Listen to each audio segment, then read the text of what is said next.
한국에서 받은 충격, 다이어트와 러닝머신의 세상. 한국에서 와서 처음 TV를 켰을 때였다. 화면 속에서는 끊임없이 광고가 흘러나왔다. 살 빼세요. 다이어트 성공. 이 약 하나면 몸이 달라집니다. 처음에는 이해가 되지 않았습니다. 왜 이렇게까지 살을 빼려고 할까? 북한에서는 전혀 다른 세상이었다. 거기서는 다이어트라는 말보다 오늘 먹을 수 있을까가 더 중요했다. 의식주 문제. 먹을 것이 해결되면 그날은 걱정 없는 날이었다. 그런데 한국은 달랐다.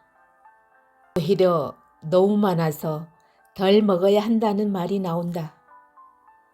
TV 속 사람들은 살을 빼기 위해 약을 먹고 돈을 내고 운동을 한다. 특히 홈쇼핑에서 본 러닝머신은 나에게 큰 충격이었다. 왜 저걸 돈 주고 사지? 북한에서는 운동이라는 개념이 따로 필요 없었다. 하루 1시간 걷는 것은 기본이었다. 출근도 걸어서, 퇴근도 걸어서, 누가 시키지 않아도 몸을 쓰며 사는 것이 일상이었다. 그런데 한국에서는 걷지 않아도 된다. 버스, 지하철, 자동차. 몸을 움직이지 않아도 살아갈 수 있는 세상. 그래서일까 사람들은 일부러 시간을 내서 운동을 한다. 기계를 사서 땀을 흘린다. 그 모습을 보면서 나는 한참을 생각한다. 이게 정말 같은 세상일까? 한쪽에서는 먹지 못해 걱정하고 다른 한쪽에서는 먹어서 걱정한다. 한쪽에서는 살기 위해 움직이고 다른 한쪽에서는 건강을 위해 일부러 움직인다. 그 차이가 너무 커서 처음에는 쉽게 받아들이지 않았다. 환경이 바뀌면 사람의 고민도 달라진다는 것. 지금은 나도 안다. 건강을 위해 운동하는 것이 얼마나 중요한지. 그래도 가끔은 그때 생각이 떠오른다. 의식주가 해결되면 그걸로 충분하지 않을까?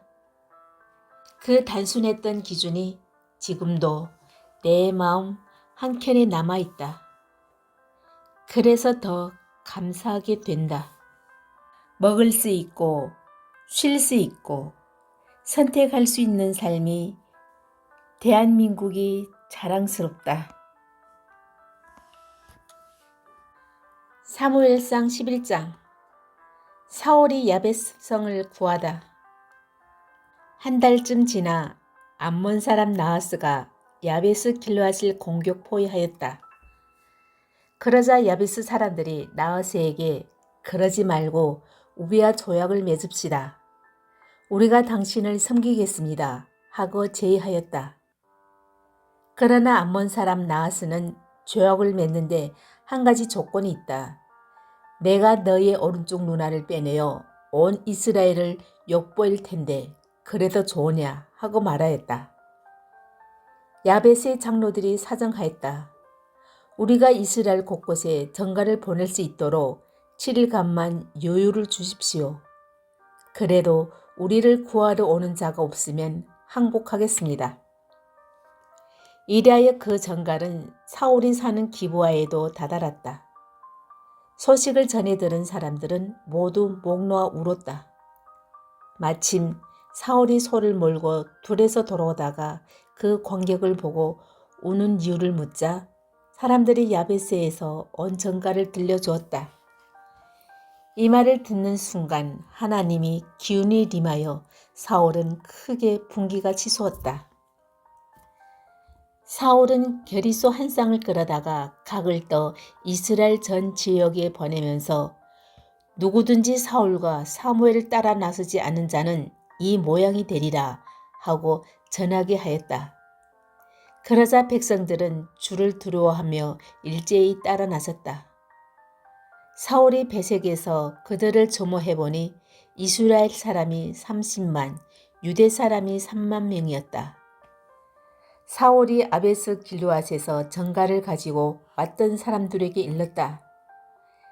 가서 사람들에게 햇볕이 한짝 내리쬐을 때까지는 승리의 개가를 올리도록 전하여라. 이 전갈을 받고 야베 사람들은 매우 기뻐하였다. 그리고 나하스에게는 이렇게 말해 두었다. 내일 당신들한테 항복하러 나가겠습니다. 그때까지 가서 우리를 마음대로 하십시오. 이튿날 새벽녘에 사울은 군인들을 3군으로 나눠 적이 진진 한복판으로 곧장 쳐들어가서 햇빛이 내리쬐을 때까지 안모군을 무찔렀다. 살아남은 자들은 꿋꿋이 흩어져 도망쳤다. 백성들이 사무엘에게 사울 따위가 우리 임금이 되겠느냐고 하던 자들이 누군지 그런 자들은 죽여버리겠습니다. 허락해 주십시오 하고 요구하였다. 그러나 사울은 안 될 말이요. 여호와께서 이스라엘의 승리를 안겨주신 이날에 사형이 웬 말이요 하며 허락지 않았다. 사무엘이 백성에게 자 길가로 가서 즉위식을 올리십시다 하고 말하자 백성들은 모두 길가로 올라가 사울을 여호와 앞에서 왕으로 모시고 거기에서 여호와께 화목제를 드렸다. 사울과 이스라엘 모든 사람이 크게 기뻐하였다. 사무엘상 12장. 사무엘이 고별사. 사무엘이 이스라엘 사람들에게 말하였다. 보아라, 나는 너희가 원하는 대로 너희를 다스릴 임금을 세웠다.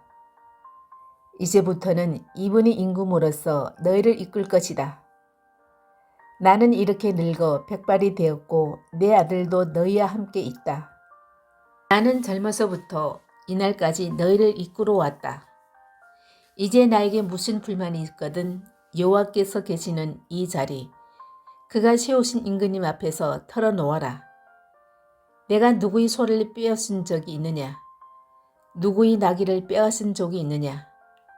내가 누구를 어박하고 누구를 착취할 일이 있느냐? 누구에게 뇌물을 받고 눈 감아준 일이 있느냐? 그런 일이 있으면 다 갚으리라. 그들이 우리를 어박하신 적도 착취하신 적도 없습니다. 아무에게서도 무엇 하나 빼앗은 적이 없습니다. 하고 대답하자 사무엘이 그들에게 다짐하였다. 너희는 내 손에서 아무런 부종도 찾지 못했다고 하였다. 이날 여호와께서 이 일의 증인이 되셨고 그가 기름 부어 세우신 연금도 증인이 되셨다. 백성들이 그렇습니다 하고 대답하였다. 사무엘이 백성에게 말하였다. 그렇다.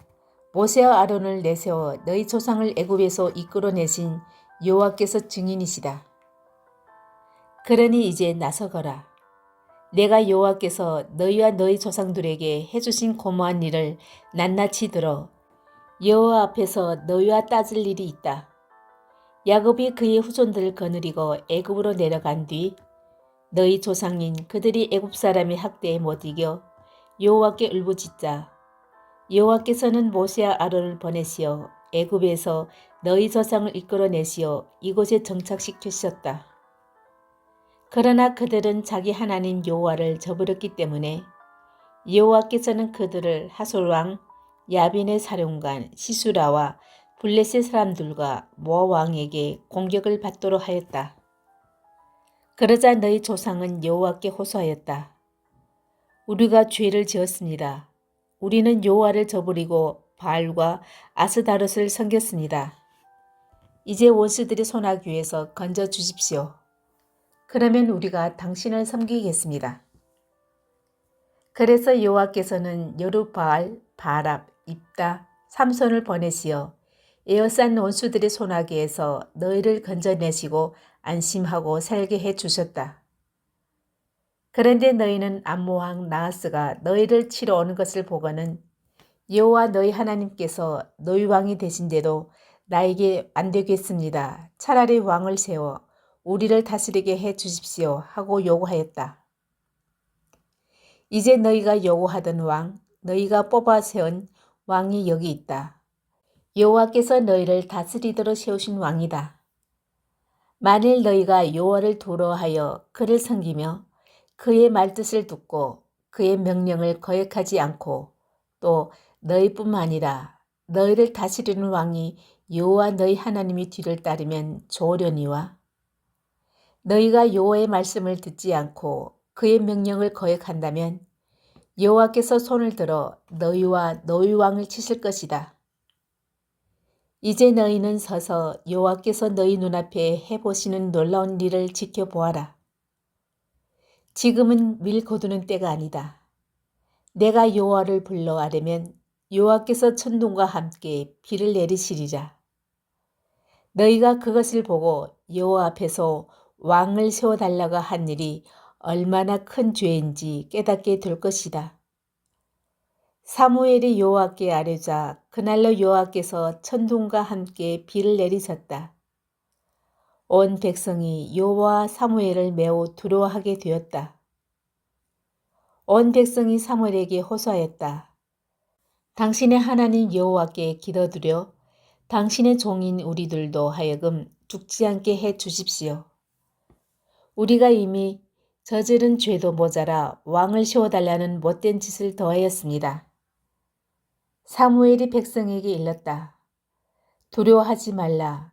비록 너희가 못한 일을 했지만 앞으로는 여호와를 떠나지 말고 성실껏 여호와를 섬기도록 하여라. 허수아비들 따르지 말아라. 그것들은 너희를 도울 수도 건져줄 수도 없는 헛된 것들이다. 여호와께서는 너희를 당신이 백성으로 삼키기로 하기 위하여 당신이 높으신 이름에 욕이 돌아가지 않게 하기 위하여 너희를 버리시지 않으실 것이다. 나도 너희를 위하여 기도하리라. 기도하지 않는 죄를 여호와께 짓는 일은 결코 없으리라. 나는 너희에게 무엇이 좋고 바른 일인지를 가르쳐 주리라. 여호와께서 너희에게 놀라운 일을 해 보이셨으니 너희는 여호와를 두려워하며 거짓없이 성심으로 그를 섬겨야 한다. 그러나 만일 여전히 못된 짓을 한다면 너희와 너희 임금이 모두 망할 것이다. 사무엘상 13장. 요나단이 블레셋을 공격하다. 사울이 왕이 된 지 1년이요 이스라엘을 다스린 지 2년이었다. 사울은 이스라엘에서 3,000명을 뽑아 그 가운데서 2,000명은 자기가 몸소 거느리며 빅막스와 베델, 산악지대에 두둔하고 1,000명은 요단에게 맡겨 베냐민 지방 게바에 주둔시켰다. 나머지 군대는 모두 집으로 돌려보냈다. 요나단은 기브아에 있는 블레셋 수비대를 쳤다. 그리하여 블레셋 사람들 사이에 히브리 사람들이 반기를 들었다는 소문이 퍼졌다. 한편 사울은 나팔을 불어 방방 곳곳에 소집령을 내렸다. 이스라엘 온 국민은 사울이 블레셋 수비대를 쳐서 블레셋 사람들의 원한을 사게 되었다는 말을 듣고 길가로 모여와 사울과 합세하였다. 사울이 하나님께 번제를 드리라. 블레셋 군도 이스라엘과 싸우려고 모았다. 그들은 병거가 3,000, 희마가 6,000이나 되었고 보병은 바닷가의 모래알처럼 셀 수 없이 많았다. 그들은 베다멘 동쪽 민막스에 올라가 거기에 진을 쳤다. 이스라엘 군은 전세가 불리한 것을 보고 저마다 굴이나 바위 틈이나 구덩이나 운동이를 찾아 몸을 숨겼고 더러는 요단 요를 건너 가드와 길랏 지방으로 달아났다. 사울은 길가에 남아 있었는데 그를 따르는 군대는 모두 떨고 있었다. 사울은 사무엘을 만나려고 7일을 기다렸으나 사무엘은 길가에 나타나지 않았다. 군인들은 하나둘 사울 곁을 떠나기 시작하였다. 사울은 기다리다 못하여 번제물과 화목제물을 가져오라고 하여 번제를 드렸다. 사울이 번제를 막 드리고 나자 사무엘이 왔다. 사울이 마중나가 인사하자 사무엘은 이게 도대체 무슨 일이요? 하며 꾸짖었다. 사울이 대답하였다.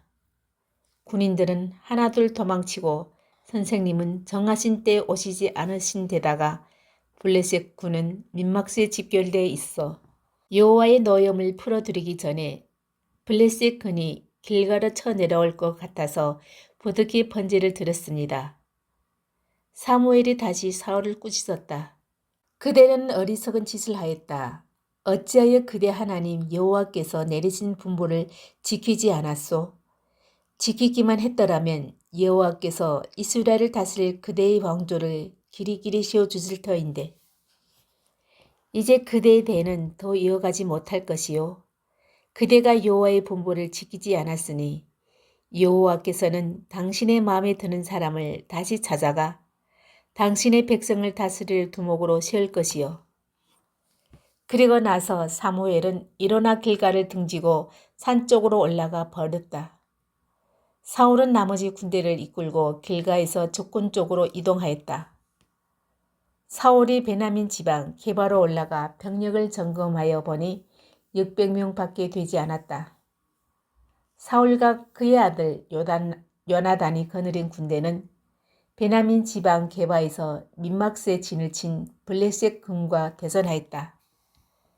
블레셋 진영에서는 기습부대가 세 수로 나누어 출동하였다. 한 부대는 수알 지방 오르바 쪽으로 향하고 다른 한 부대는 베도르 쪽으로 나머지 한 부대는 스보인 골짜기를 굽어보고 광야가 바라보이는 지역으로 향하였다. 그 당시 이스라엘 사람들은 보습이나 곡괭이나 도끼나 낫을 버리려면 블레셋 사람들이 사는 데로 내려가지 않으면 안 되었다.